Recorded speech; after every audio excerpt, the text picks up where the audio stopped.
Good morning, students.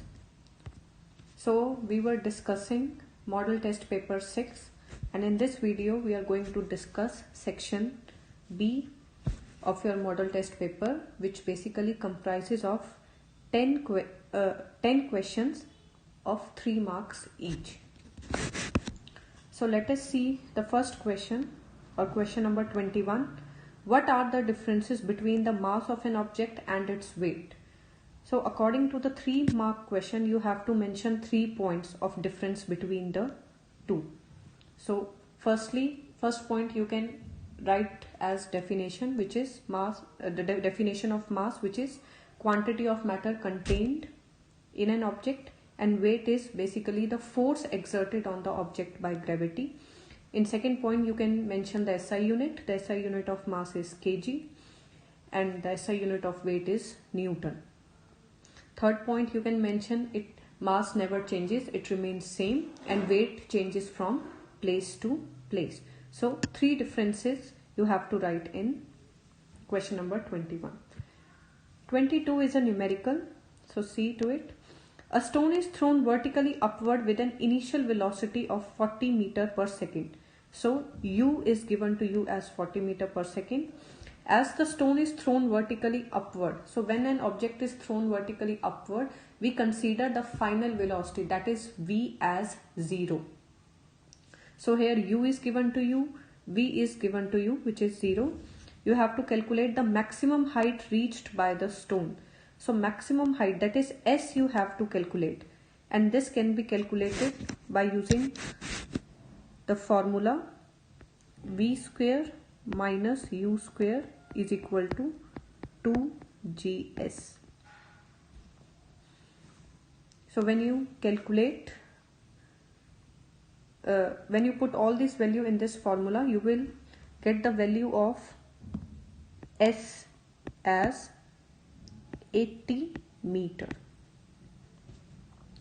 And also one more thing here, g, the value of g you have to take as minus 10. 9.8 is the value of g, acceleration due to gravity. You can round off to 10, and negative sign because the object is thrown vertically upward, so it's against the gravity, that's why you have to take the minus sign. In the next part, it has been asked what is the net displacement and the total distance covered by the stone. So the net displacement will be 0. Why it will be 0? Because the initial position and the final position of the stone is same. That's why the displacement will be 0. And the total distance covered will be 160. Up and down, total distance will be 160 meter. In the numericals, don't forget to put the units after the answer, because units basically consist of half marks each. Question 23. State Newton's third law of motion and how does it explain the walking of man on the ground. So Newton's third law of motion, you all know that to every action there is equal and opposite reaction, and walking is based on this law.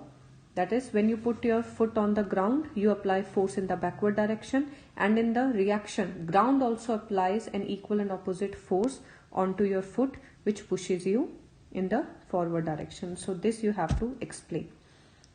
Question 24. Derive the second law of motion, second equation of motion, sorry. So second equation of motion is s is equal to ut plus half at square. So this you have to prove. You have to write down the statement, the diagram, and then the complete derivation. This derivation is in lesson number 8. Question number 25 is again a numerical, which is a ball starts from rest. So here u is given to you as 0 and rolls down 16 meter down. So s is given to you 16 meter down an inclined plane in 4 seconds. So time is given to you as 4 seconds. So what is the acceleration of the ball? So you can calculate the acceleration of the ball by this formula. S is equal to ut plus half at square. Put the value of s, u, t, and you will get the value of acceleration as 2 meter per second square. So when you put the value in this formula, you will get acceleration as 2 meter per second square. In the next part, B part, it has been asked what is the velocity of the ball at the bottom of the incline. So to calculate the final velocity, which is V, you have to use this formula. V is equal to U plus AT. So you know the value of U, which is initial velocity, acceleration and time. Put the values and you will get final velocity as 8 meter per second. Question 26. Give 3 features of cardiac muscles. Of course, it is a 3-mark question, so you have to give 3 features. Like it is involuntary muscle, it is present only in the heart. They are cylindrical, branched, uninucleate. Any 3 features you can write. Diagrammatically show the difference between the 3 types of muscle fibers. So this is a diagram question, and this is basically given on page number 77, lesson number 6, tissues. In lesson number 6, it is given on page number 77. So diagram, you have to draw neat and clean diagram with proper labeling. Labeling should be proper and correct. Question number 28. How is prokaryotic cell different from a eukaryotic cell? So it is given on page number 63 in chapter number 5. So you have to give any 3 difference between the two. Like prokaryotic cell is small in size, eukaryotic is large in size. In prokaryotic cell only single chromosome is present. In eukaryotic more than 1 chromosome is present. In prokaryotic membrane bound cell organelle is absent, and in eukaryotic they are present. So any 3 difference you can write. You can see them on page number 63 in lesson number 5. Next question is define valency by taking examples of silicon and oxygen.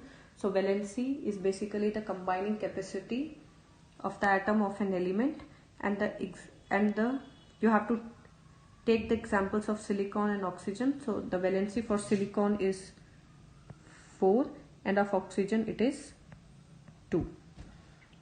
Write the chemical formulae of the following. So to write the chemical formulae, firstly you have to